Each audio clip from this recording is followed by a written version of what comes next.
And we're back. So the exhaust is all the way buttoned up. I got the radiator hoses put on, kind of a stretch fit, but they work. So I got the hoses for the heater. I also have a cold air intake kit that I might have to finagle to make fit, but we'll make it work. Engine already has oil. I need to put some more transmission fluid in it. What else? After we get the hoses on, we can get the coolant in. I already got the resistor wired up for the alternator. I think we're good on wiring completely, other than the brake switch. But yeah, let's get some of these parts on. Oh, I got a belt. Ended up being about 80 3/4. Tried to do exactly 80 inch, but it was fitting way too tight. So let's throw the belt on. That way we're done with that, and then we can work on the heater hoses, getting those in. And still need to top off the power steering. And I also got 10 gallons of fuel. I need to put fuel in the tank. That way, once we're ready, we can start checking for leaks. I did put oil in it yesterday, and we don't have any spots under the truck other than what was already there, so that's good. But yeah, let's get cracking.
I think we're basically ready to start it up.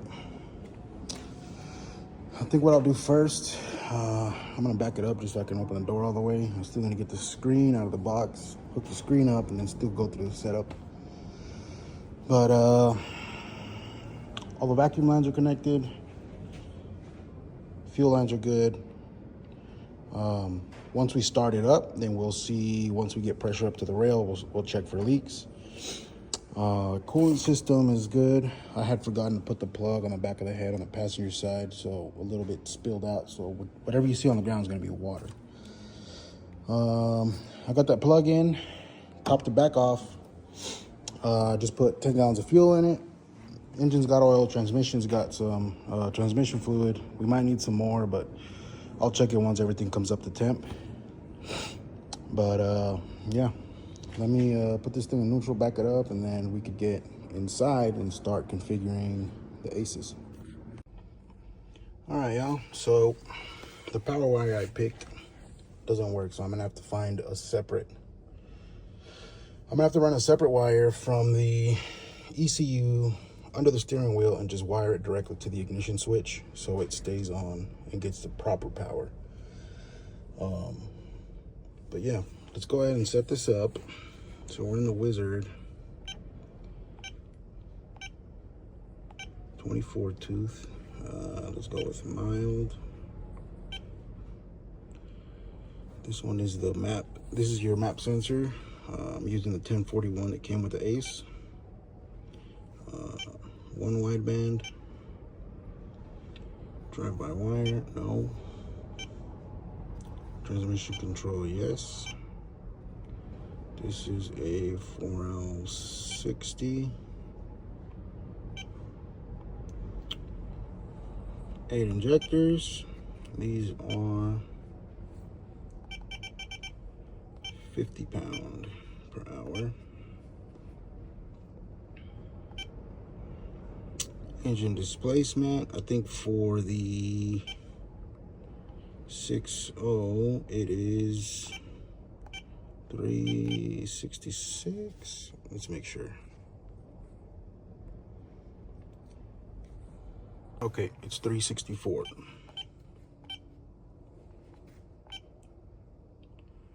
Firing order 187265543. That's it. Hot idle speed, let's raise this to 850.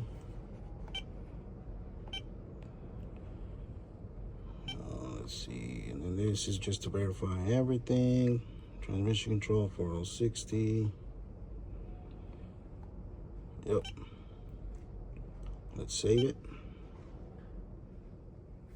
Key off for 5 seconds.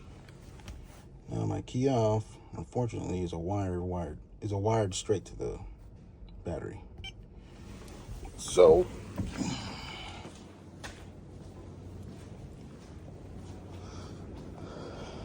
key off.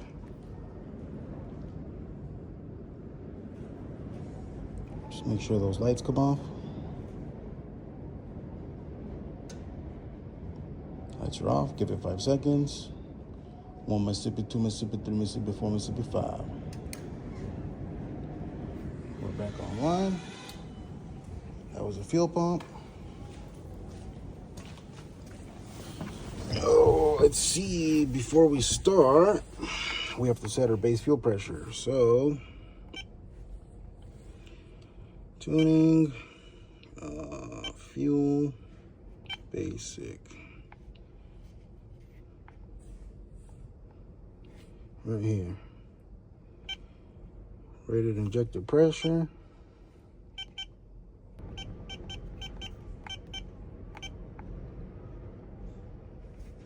Right there, save. There you go. So, now that that's set, let's make sure everything else is good.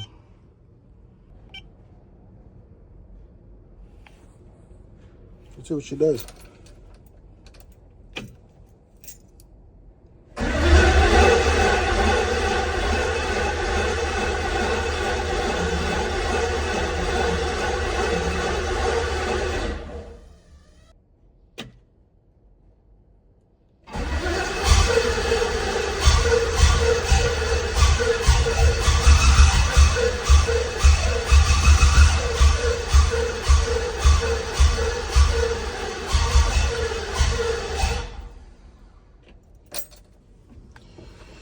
Let's troubleshoot.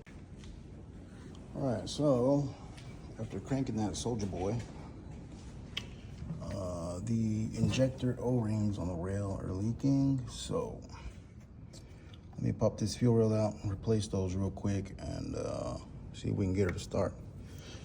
Seems like it's getting fuel pressure. All the fuel's there. It's just not building enough for it to fire because it's leaking it right there. So let me get that pulled off, make a small mess, and get it back on.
finally got it figured out. So turns out the filter regulator I got originally was bad.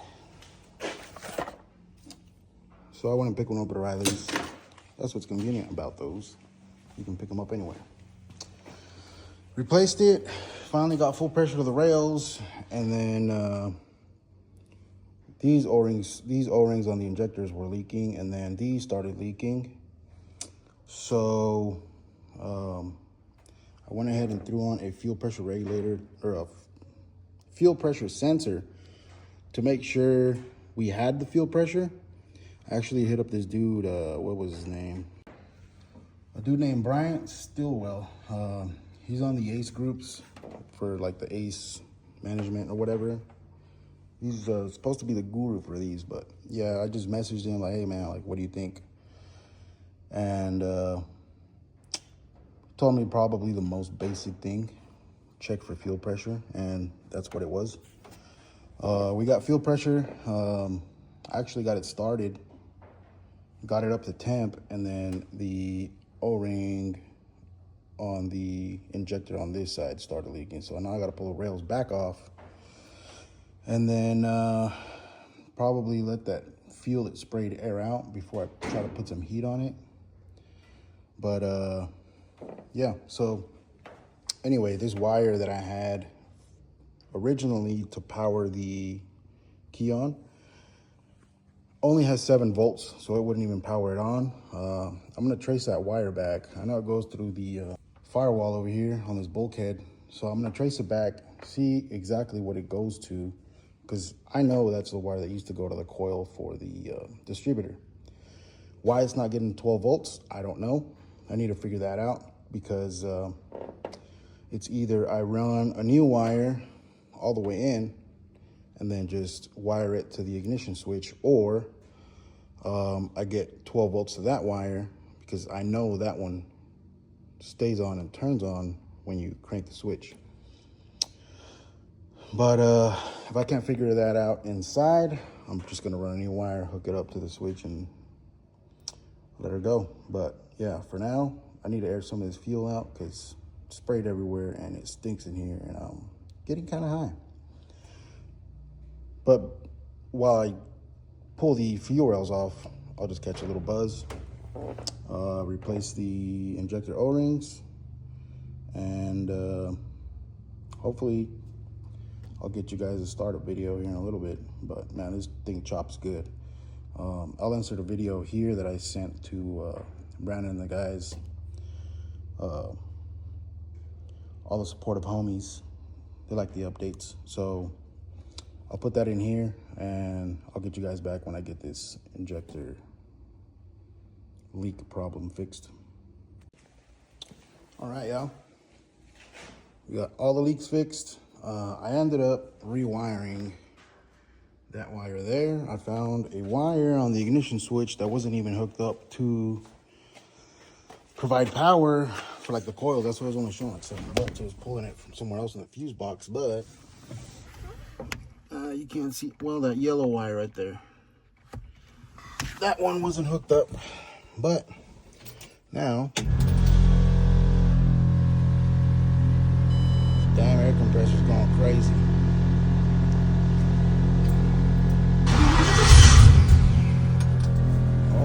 Oh, you gotta give it a big toe.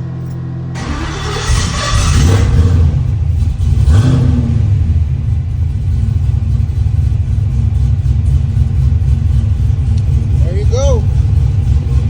Brandon, come get this turd.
And that's it. This is completely done. I just need to put the hood back on. I need to check why the VSS isn't reading. I'm thinking maybe the sensor doesn't work or it's not plugged in all the way. What else? I think that's it. This is all wrapped up. I still need to put the screws back in the seats. I'll put that together. On the interior, I mounted the Aces off the windshield. I mean, I wouldn't mount it there myself. I'd probably just buy an aftermarket mount, put it somewhere under the dash. But yeah, it's not bad. I mean, it shows you gear position and all that, so you know, at least we'll know when we're in overdrive. I need to put this stuff back together. Man, there's a lot of vapor coming off of that.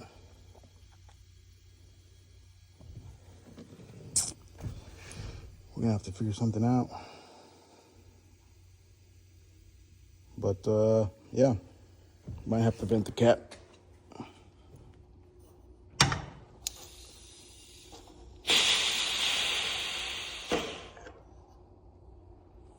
We need to vent the cap, Brandon. That way he's not trying to push fumes out inside the cab.